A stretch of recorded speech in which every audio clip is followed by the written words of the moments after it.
Hi, this is Jose Quesada for Data Science Retreat. I want to cover a topic today that I find very interesting. Many people come to DSR thinking that they are too late, that they could have started earlier and now they are late in their careers. How are they going to make this happen? They really want to be in data science, but they think that they are maybe too late at their late 30s or maybe even their 40s. So I'm here to tell you that no, I don't think it's too late for you.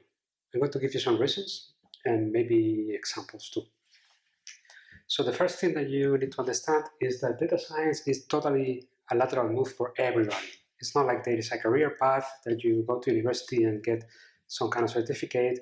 Certificates in general, of even master programs, I don't see them working in the market. I've interviewed many people with masters in data science. No, they didn't pass the interview. And looking at the curriculums in the programs, they're not going to do any better on their own. So that's good news for you. That's a level playing field. If you're coming from a different industry, so what? Everybody is doing the same. So that's an advantage, and that comes with the territory when you are experienced and you have already produced something in your life that is valuable to somebody. I'm going to get back to this soon. Remember, produce something that is valuable to somebody, right? So, good news for you. You're an experienced person. You may have a leg up just because of your experience. Okay, you may say, yeah, that is true. I agree.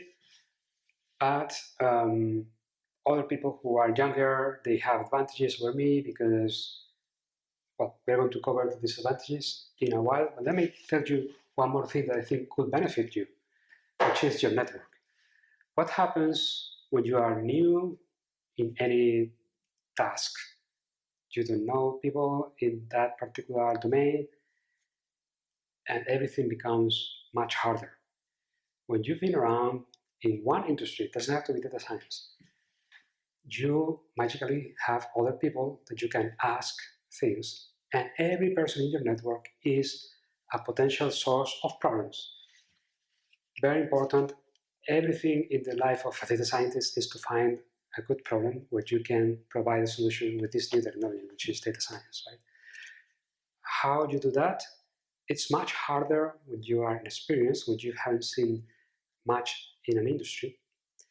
I'm sure that I cannot produce problems for, say, the golf industry because I've never played golf. If you have 30 years of golf experience, I'm sure you know exactly what is a good solution for a problem that exists in golf.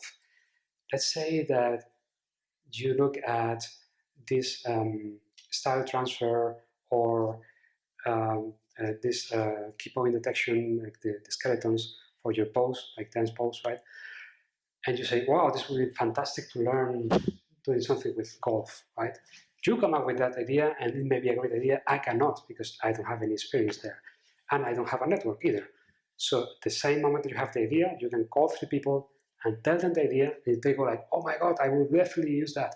If you create a system so I can learn how to do whatever name of the moves they do there, because I don't even know the names, they are going to love you. And you can test that because you have a network. More so, you can go and sell your things to that network before you build them, which is the best validation possible.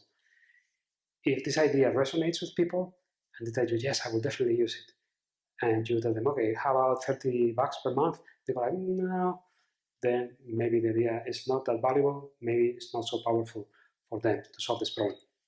But you have a network and you can use it to validate and fine-tune problems. And this network is also going to be valuable to the company that hires you as a data scientist. You may not expect that, but imagine that you're a medical doctor and you are actually learning machine learning on the side and you are becoming good at this.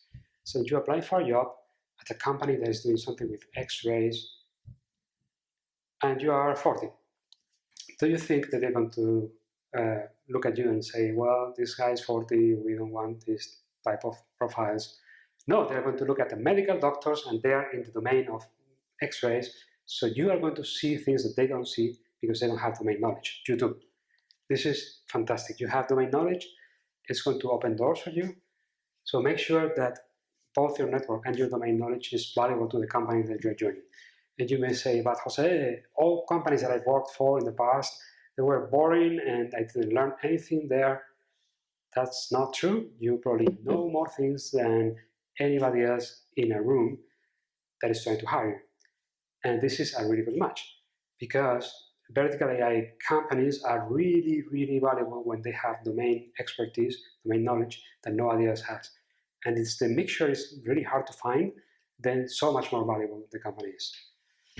So remember, network, domain expertise, and you must have some management experience, right? Because if you've been around for a while, you may go, well, I actually only had 3 people in my team, but I was the most senior of them, so they looked up to me when we had to make decisions. Or maybe I could interface better with the decision makers because I was kind of in the same age range, or I knew them for a long time. This is valuable. Definitely play that up in your LinkedIn, in your applications, and describe how you solve problems because you had management experience when you're interviewing. Remember, not all the interviews are super deeply technical. Some are really like, oh, this is going to fit with your culture, right? Also, you must have some experience, period, not just management experience, but you must have done something that left a trace in you. Okay, so let's say that you are an athlete. You were an athlete and you were swimming competitively for many years. Or even something more radical, you were a martial artist, and you may say, well, that experience is completely worthless to anybody trying to hire me as a data scientist. Well, no. So you have the experience of how it is to really try hard at getting something and failing multiple times. You have the experience of training and improving and measuring your performance. You have the experience of trying different things and finding the one thing that works better than the others and doubling down on that. This is totally transferable to the things that you're going to do as a data scientist. You may go in a direction that is something related to A/B testing or bandits. That's exactly the same use case that I just described, right? Okay, but there are disadvantages of being experienced, right? Being older. What are those? You are more expensive than the others. There's no way around. You're not going to get paid the same as a fresh out of university guy, right? You may not be able, may not want to pull long week hours like 60 or 80 or typical startup business hours, right?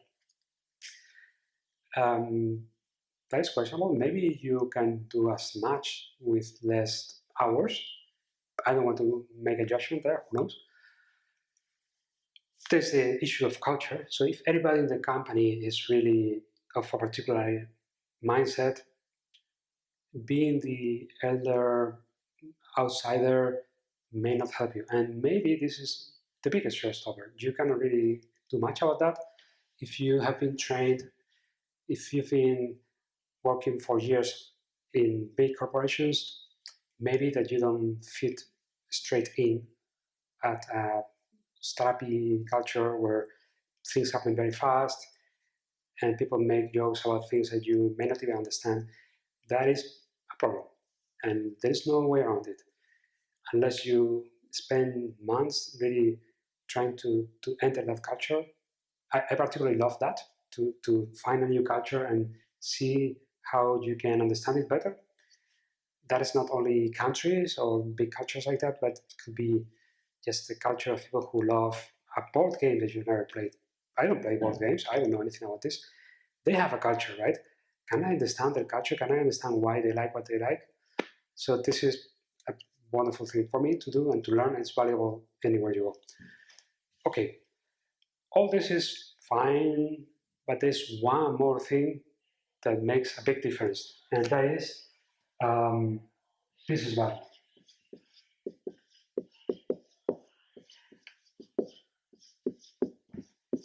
This is super important, and there's no way that you can tell me, oh, I'm more experienced, I'm older now, and I don't know how to evaluate business value better than when I was younger. I don't believe you. If anything, now that you've been around, you've seen projects go up and down, you've seen companies going to market and failing and coming back. You've seen that. This is very hard to communicate. We try to teach this at DSR, and it's not easy to get people to produce projects that have business value or value for any definition of value, right? This is a huge added advantage that you have. You can see it. When it pops in front of you, you say, yep, this is business value. This happens only when you have experience, when you have been around the block. And this, I'm going to do a video about this only because I think this is a very important skill that is totally underestimated. There are too many people doing things in data science that don't necessarily translate to value, and the market is taking notice.